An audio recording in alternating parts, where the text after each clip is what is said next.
Hello Internet, Tim here again. Last video I did was about Midna, which I made, and there were elements of it that I was pretty happy with, and there were elements of it that I was not happy with.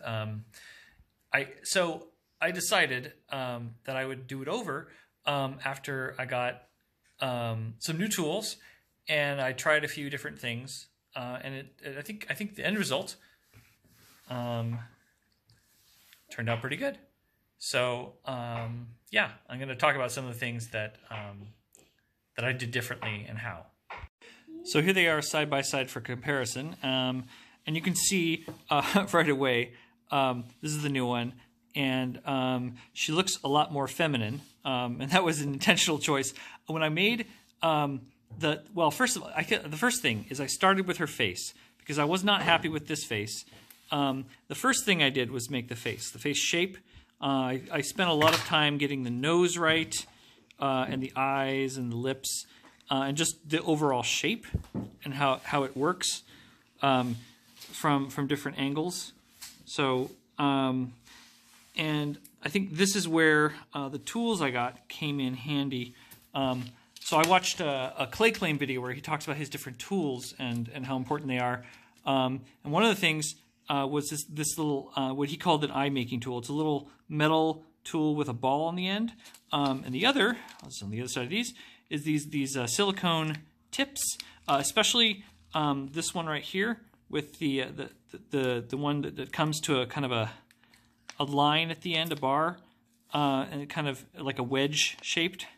That one was really helpful in shaping, but also these silicone.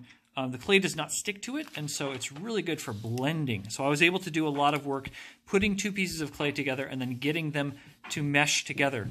I did that for the fingers. I did a different technique to make the hands. For previously, I would take something and I would cut fingers out of it.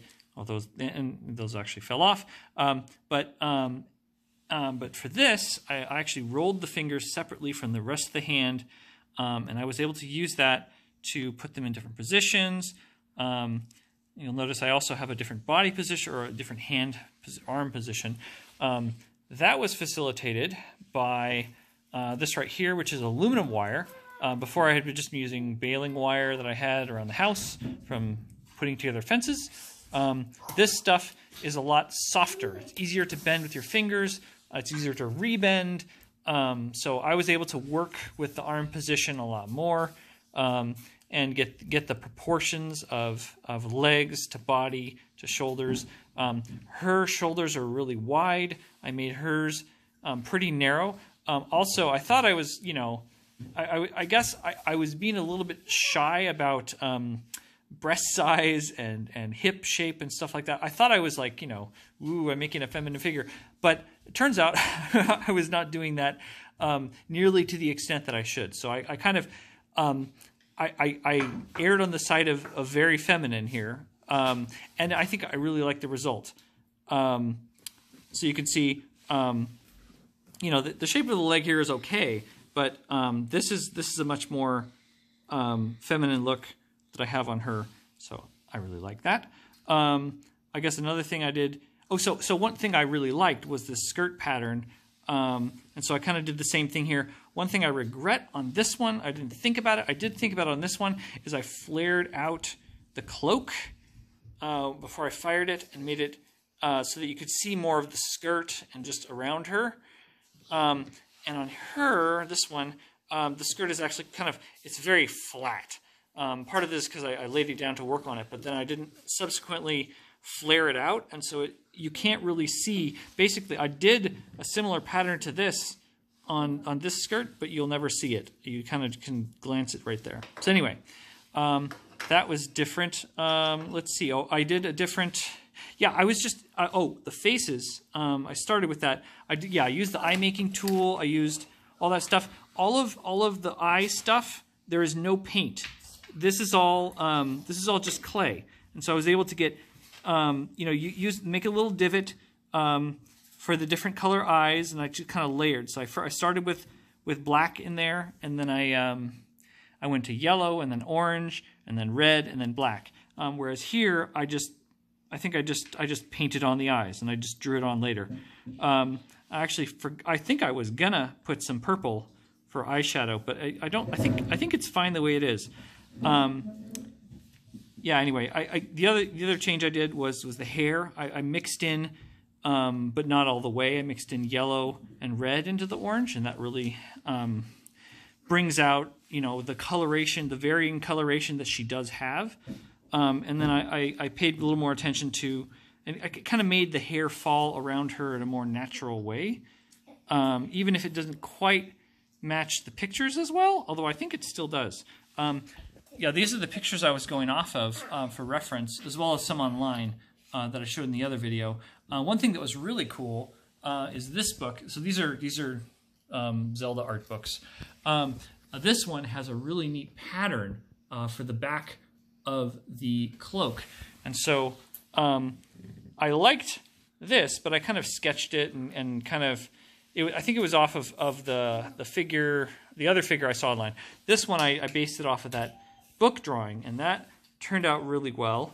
And you can see the pattern kind of continues down to the front.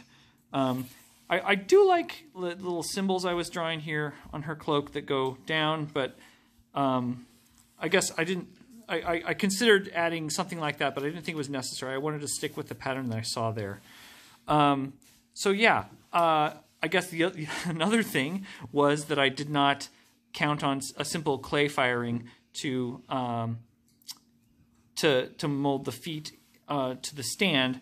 I fired the stand separately from her. Every time I took her out of the oven, I was super careful that she does not fall over, because again, this one has lots of cracks in the cloak, and all over the top of the head there was a lot of stuff that broke. Basically everything broke off the head. So anyway, I'm very much happy with this result. I think you'll agree it's a much it's much nicer. She looks much better. Yeah, I wanted Midna to be pretty. I don't think that this Midna is very pretty, and so yeah, I'm glad I redid it. The skin tone is a little bit different. It still glows. I think I'll add a photo of showing how it glows. But yeah, the hair and the skin and the inside of the cloak all glow. And so that was really fun to do.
So there you go. I learned a bunch, and I put it into practice, and that's kind of what I wanted to do. You know, this was a learning experience, and hi, Lucy.